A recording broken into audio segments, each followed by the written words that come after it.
కేసీఆర్ గారు మాట్లాడిన మాటల మీద మీ రియాక్షన్ ఏంటి? ఒక మాట గుర్తుంచుకో అమ్మా శ్రీశైలం, కేసీఆర్ ఎప్పుడో ఒకసారి అమాస పుణ్యంకో కూడా కాదు, పండగ తర్వాత ఏడాదికి పండగ వస్తుంది చూడు, గట్టు వస్తాడు.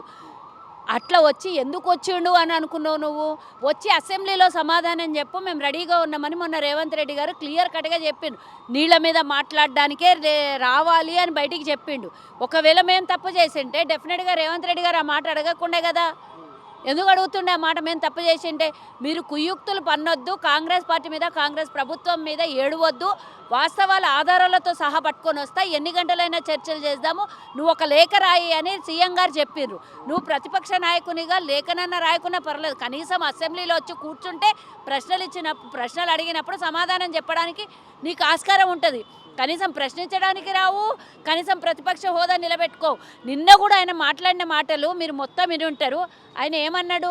నేను సభలు పెడతా, నేను మాట్లాడతా అన్నాడు, కానీ అసెంబ్లీకి వచ్చి అడుగుతా అన్నాడా? ఎందుకు నామోషి నీకు అసెంబ్లీకి రావడం? నీ స్థానంలో సభలు పెడితే కాంగ్రెస్ వాళ్ళు భయపడుతున్నారు. సభలు పెట్టి అడిగితే సభల కాడ వచ్చి మేము ఆన్సర్ చెప్పాలనా? మళ్ళీ నువ్వు సభలో మాట్లాడినావని మేము ఇంకో సభలో చెప్పాలనా? వాదోపవాదాలు ఎక్కడ జరుగుతాయి? అధికారికంగా నిర్ణయాలు ఎక్కడ జరుగుతాయి? సభలల్లా, సత్రాలల్లా, లేకపోతే స్టేజ్ల మీద జరుగుతాయా? జరగవు కదా. ఒక ప్రభుత్వం నడిపియాలంటే అధికారికంగా అధికారంలో ఉన్న పార్టీ మాట్లాడుతుంది, ప్రతిపక్షంలో ఉన్న పార్టీ ప్రశ్నలు వేస్తుంది. మరి నువ్వు ప్రశ్నలు వేయడానికి నీకు ఒక మంచి పుణ్య స్థలం ఉంది కదా అసెంబ్లీ. నువ్వు ఒక ఎమ్మెల్యేవి, ప్రతిపక్ష అధ్యక్షునివి, మరి నీకు ప్రశ్నలు అడగడానికి అసెంబ్లీ ఉన్నప్పుడు ఇప్పటిదాకా 2 సంవత్సరాలు అయింది, ఎన్నిసార్లు వచ్చి ప్రశ్నలు మాట్లాడినావు? 2 సార్లు వచ్చినావు అసెంబ్లీకి, అది కూడా నీ అటెండెన్స్ కోసం, నీ జీతం కోసం, నువ్వు ఎమ్మెల్యేగా ఉన్నవని నిరూపించుకోవడం కోసం తప్పించి నిజంగా గత 10 ఏళ్ళు ముఖ్యమంత్రిగా ఉన్నావు, నీకు అనుభవాలు ఉన్నాయి. మంచో చెడో 10 ఏళ్ళ అనుభవం ఉన్నది, మంచో చెడో 10 ఏళ్ళ అధికారాలు ఉన్నావు, మంచో చెడో ఇప్పుడు ప్రతిపక్ష హోదా ఉన్నది.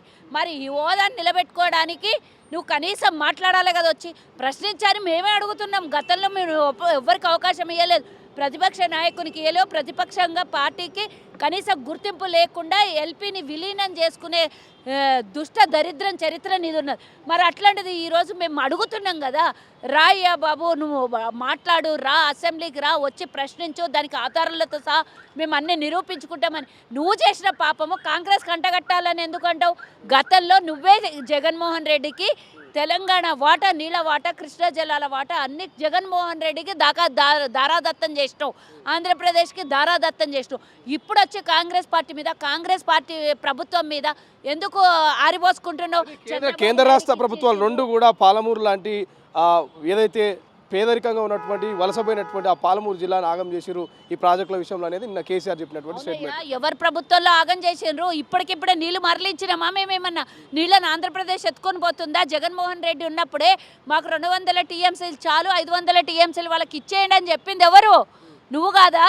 తెలంగాణ ద్రోహి నువ్వు కాదా? తెలంగాణ పాలమూరు ద్రోహివి నువ్వు కాదా? తెలంగాణకు ఆల్రెడీ ఆ పాలమూరులో నీళ్లు లేక వలసలు పోయినటువంటి జిల్లా అది. అయినా నువ్వు వాళ్ళని దృష్టిలో పెట్టుకోలేదు. నువ్వు కమిషన్ పేరుతో కాళేశ్వరం కట్టినావు. అదే పాలమూరుకు కృష్ణా జలాల్ని ఎత్తిపోతల్ని తీసుకొని రావాలని నీకు సోయి లేకుండానా? ఎందుకు చేయలేదు ఆ 10 ఏళ్లలో? ఎందుకు చేయలేదు? ఇప్పుడు మా ప్రభుత్వము 4,000 కోట్లను అక్కడ కృష్ణా జలాల కోసం మా ప్రభుత్వం విడుదల చేసింది. ఈరోజు దాని మీద మేము పోరాటం చేస్తున్నాము, కేంద్ర ప్రభుత్వం మీద ఒత్తిడి తీసుకొని వస్తున్నాము. 2 రాష్ట్రాలకు సమన్వయం కుదిర్చామని మాకున్నటువంటి నువ్వు కదా వాళ్ళకి రాసిచ్చినని, మాకు నీళ్ళు చాలు సరిపోతాయి, 299 200 టీఎంసీలు సరిపోతాయి నువ్వు కదా వాళ్ళకి మాటిచ్చి రాసిచ్చినవి. ఆధారాలు మా దగ్గరనే కదా. అందుకే అంటున్నాం, కాంగ్రెస్ తప్పు చేసిందా, బీఆర్ఎస్ మోసం చేసిందా అని తెలుసుకోవాలంటే ఒక వేదిక ఉంది మనకు. ఆ వేదిక ద్వారా తెలంగాణ ప్రజలకు తెలవాలి అని అంటే ఆ వేదికలోకి వచ్చి నువ్వు కూర్చొని మాట్లాడాలి కదా. నీ అంతటా నువ్వు పార్టీ మీటింగ్ పెట్టుకొని ప్రభుత్వాన్ని తిడతానంటే ఆడికొచ్చి ఎవరు ముఖ్యమంత్రి వచ్చి ఆన్సర్ చెప్తారా? నీకు ఆ వేదిక మీద దమ్ముంటే రా, అబద్ధాలు ఆడకు, వెనకది ముంగల్కి ముంగల్ది వెనకకు మార్చకు. నువ్వు చేసిన పాపాన్ని కాంగ్రెస్ అంటగడదామని చూడకు. నువ్వు నీ దమ్ముంటే ఎందుకు వచ్చిన బయటికి అంటే కొడుకుతో అయితలేదు, ప్రతిపక్షాన్ని నడుపుకునేడానికి శాతం అయితలేదు. నిన్న హరీష్ రావు పరిస్థితి కూడా చూసినాం కదా. వాళ్ళిద్దరి పరిస్థితి అదో గతి ఉన్నది.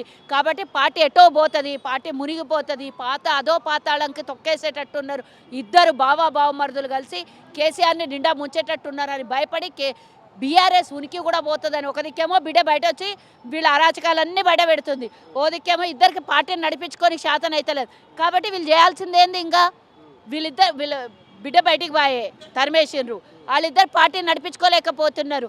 లాస్ట్కి చివరి దశలోనన్నా కేసీఆర్ వచ్చి పార్టీని బతికించుకోవాలని ఆయన ప్రయత్నం చేసి ప్రెస్ మీట్ పెట్టిండు.